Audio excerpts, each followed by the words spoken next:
Nearly a week has passed since the Philadelphia Eagles crashed out of the playoffs in heartbreaking fashion against the New Orleans Saints, and there is still plenty to talk about. Why was there such a difference between the first half and the second for both offense and defense? What happened to Nick Foles in the second half? Why did the Eagles start so hot against that Saints defense? And so many more questions that are still flying around this team amidst all the free agency frenzy that is yet to come. So with that in mind, we're going to give you two film room episodes this week, one breaking down the offense in that loss to New Orleans and one breaking down the defense. From there, we'll turn our attentions to what lies ahead with free agency, draft picks and so much more. There's going to be an abundance of new content here at Philly Sports Network, so if you're not sticking around just yet, make sure you're slamming that subscribe button. Give us a like here if you enjoy what we do. And for the last time looking back at a single game of the 2018 season, let's roll the tape for another episode of Eagles Film Room.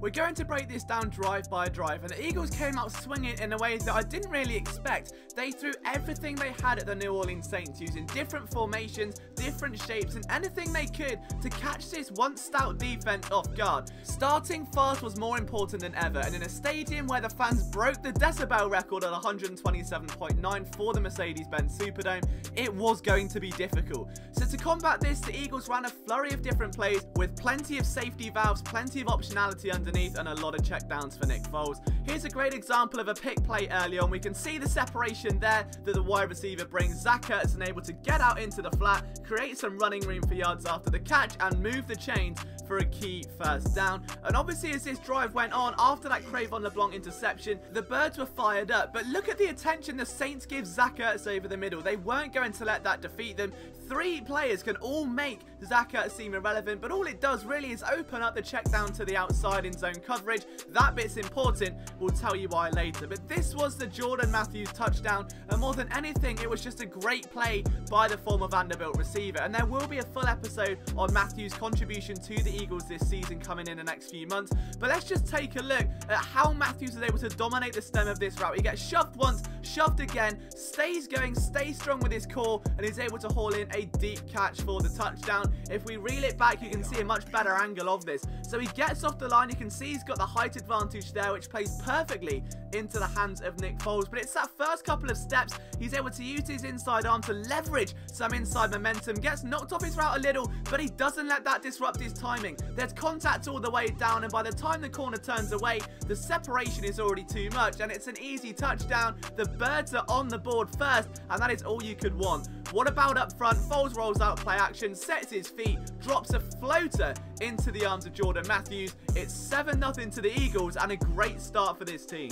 Now, I crucially mentioned zone coverage there, and I want you to remember that. Look how the Saints play defense. Even on this jet sweep here, the Eagles just trying to keep it fresh, whether it's screens, whether it's sweeps, doing anything they can to gain leverage. We see another example here. They flood one side of the field, and the Saints just start getting ripped apart over the middle. And again, it's as a stout run defense. The pass defense has always been a bit weaker. They were ranked 32nd coming into this week, but just look at the amount of leverage they give up. There's so much separation over the middle. Instead, Foles makes a bit of a difficult throw to Golden Tate, and on the ground, Peterson was absolutely right in trying to keep it balanced. Foles points out Alex Anzalone, the former Florida linebacker, and Wendell Smallwood knows there's going to be a gap. The offensive line set their attention on number 47. That opens a hole, and it was tough sledding, but the Eagles kept that momentum going. And this, of course, is one of their favourite concepts, the mesh wheel route. We see this over and over again, but against zone coverage, it's easy pickings for a quarterback as savvy as Nick Foles. Just look at Nelson Aguilar underneath, wide open. There's such a cushion for breathing room, and the Eagles are moving down the field like it was nobody's business. And all of a sudden, that very loud, very hostile environment started to settle.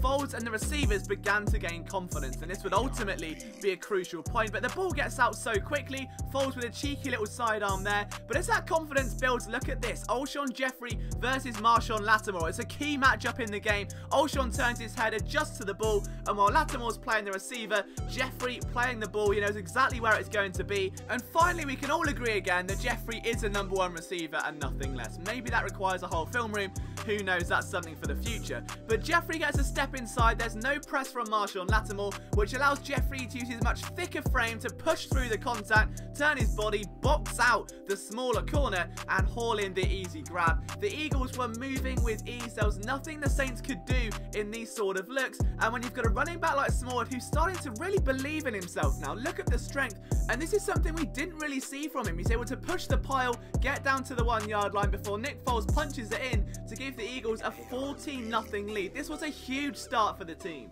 So then the Saints slowly transitioned into playing more man coverage outside like we saw in that last completion to Olshon, but all the Eagles were able to do here was schematically again pick them apart. They essentially create another rub route here which opens up Golden Tate underneath, or a big window over the top because there's no one else. Everyone else is blitzing, it's a single safety. Again, just easy pickings for Olshon Jeffrey. Maybe picking was the wrong word, and we'll get to that in just a moment. The Eagles started to really throw up some deeper routes at the Saints, trying to put the dagger in their heart, and unfortunately, we had the mandatory Nick Foles ugly interception get out of the way early. Fair enough, the Eagles had a 14-0 lead, but this was just a poorly thrown ball. There was a safety valve underneath, and there was free money there as well. So let's just take a look at this back in slow motion. So Nick Foles gets the ball, everything's going great. You've got a deep route developing with the tight end, but you've got two guys there who you could easily take the free money. It would have been a yards after catch situation. Instead, he tries to go for the home run.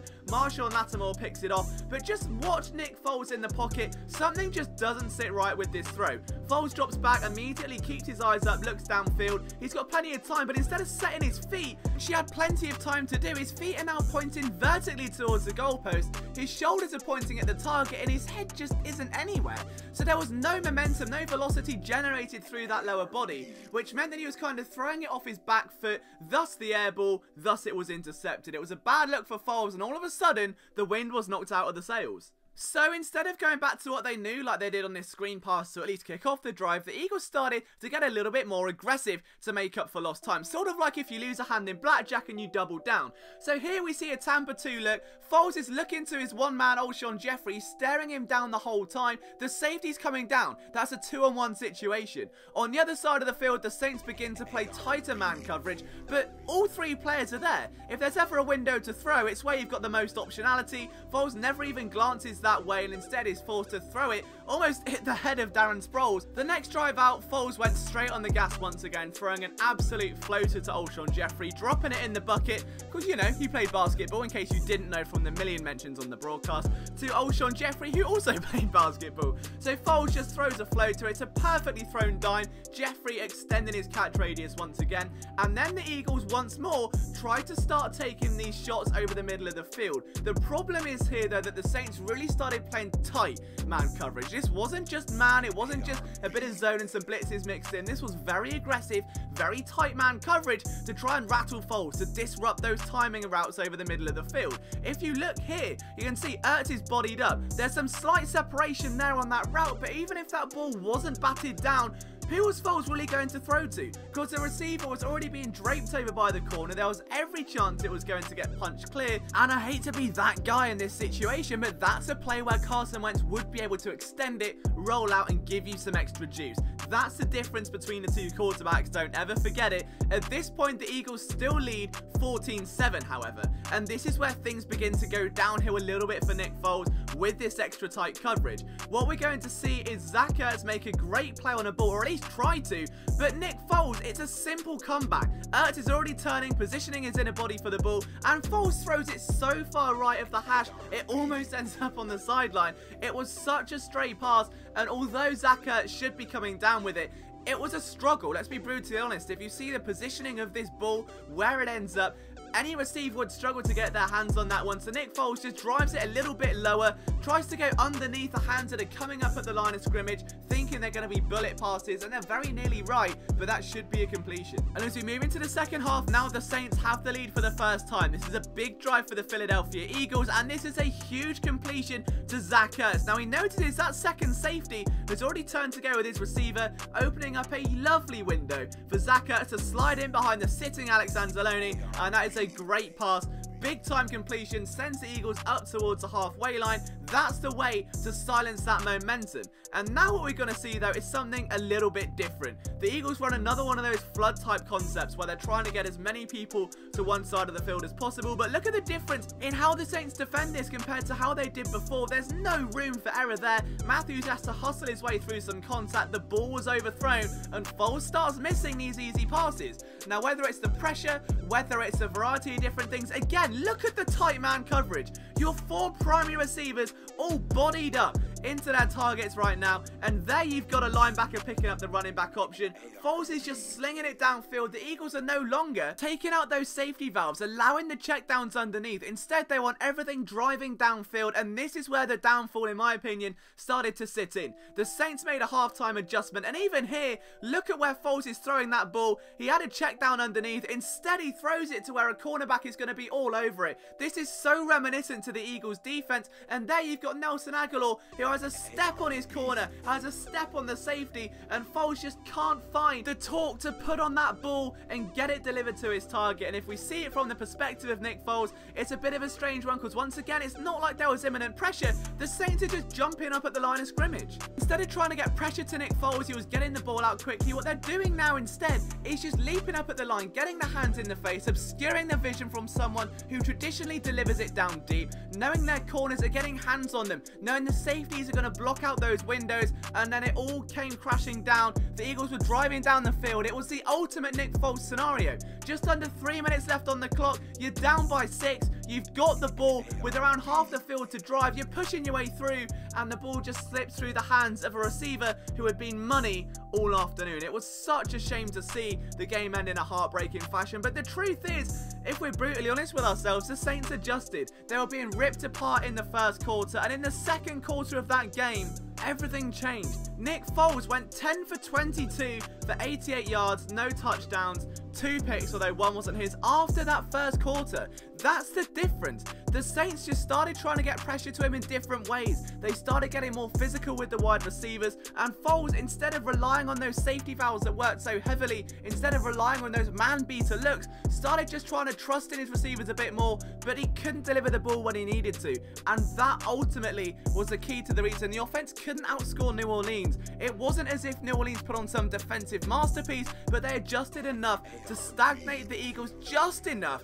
to give Alvin Kamara, Drew Brees and the offense a chance to march back into the game, sustain a 9-minute drive and push their way to a victory. And we'll be talking about the defense in an episode coming out on Friday, so if you want to stick around for that, please do hit that subscribe button. It would mean the world to me if we could get to 10,000 subscribers by the end of this year. So please, if you're an Eagles fan, smash that subscribe button. I hope you enjoyed today's content, and there will be an exclusive article tomorrow on phillysportsnetwork.com, having spoken to some people around the NFL and some former executives with regards to the future of Nick Foles. So stick around for that one. I'm writing that one this evening. You can follow me on Twitter at LiamJenkins21, and I'll see you tomorrow for another episode of Eagles Film Room.